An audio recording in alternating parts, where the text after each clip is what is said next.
Hello everyone, তো আজকে তোমাদের সঙ্গে শেয়ার জগদ্ধাত্রী পুজোর ব্লগ। আমাদের এখানে যেখানে পুজো হয় আমাদের বাড়ি থেকে খুব একটা দূরেও না, সাইকেলে খুব জোর 5 মিনিট লাগে। পুজোর পরের দিন আমি, ভাই আর বোন মিলে গিয়েছিলাম ওখানে মেলা দেখতে। প্রথমত যাওয়ার কোনো প্ল্যান ছিল না, বুনু এসে বললো দিদি মেলায় যাও। তখন ভাইকে ফোন করলাম, ভাই বললো ঠিক আছে চল যাই। তো 3 ভাই বোন মিলে গিয়েছিলাম মেলায় ঠাকুর দেখতে। ভাই তো একদমই ফটো তুলতে চাই না, তাই বোনকে নিয়ে একটু আমি আর বোন ঢং করি, মানে সবসময়ই করি আমি আর বোন। প্যান্ডেল দেখার পরে অনেক হলো ঢং করা, তো চলো আরো একটা প্যান্ডেল দেখে নিয়ে আসি। আর আমার বোনুর আর একটা কাজ হচ্ছে, ও যে প্যান্ডেলেই যাচ্ছে ঠাকুরের সামনে গিয়ে দিদি আমার এখানে ছবি তুলে দাও, আর এইটুকু আমি তো ওর করতেই পারি। তারপর এই যে এখানে যে প্যান্ডেলটা হয়েছে, এই প্যান্ডেলের আগের দিন নাকি ভীষণ বড় ফাংশন হয়ে গেছে, তো আমি দেখিনি, আসিনি।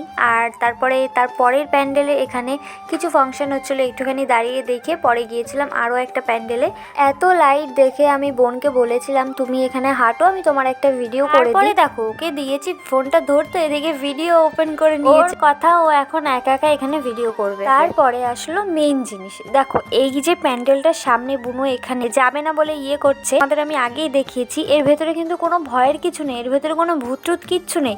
এর ভেতরে জাস্ট কুম্ভ মেলার যেই সাধুগুলো হয় সেইগুলো জাস্ট পুতুলের মূর্তি দিয়ে করেছে। ও একটু ফাঁক দিয়ে দেখেছিল যে এর ভেতরে মানে ওরকম একটু মূর্তি দেখেছে, ও সেটা দিয়ে ভয় পেয়েছে, যে ভয় পেয়ে ভাবছে যে ওর মধ্যে ভূত আছে, সেই কারণে ও যায়। আমি কোনো মতেই নিয়ে যেতে পারিনি, ওখানে আমার ভাই ছিল আর একটা। তো ভাই বললো দিদি তুমি যাও, গিয়ে দেখে আসো, আমি বোনের এখানে দাঁড়িয়ে। তারপরে কিছুক্ষণ দাঁড়ানোর পরে মাকে দর্শন করে নিলাম এবং মেলার ভেতরে রেখে বুনুকে বললাম তুমি কি খাবে।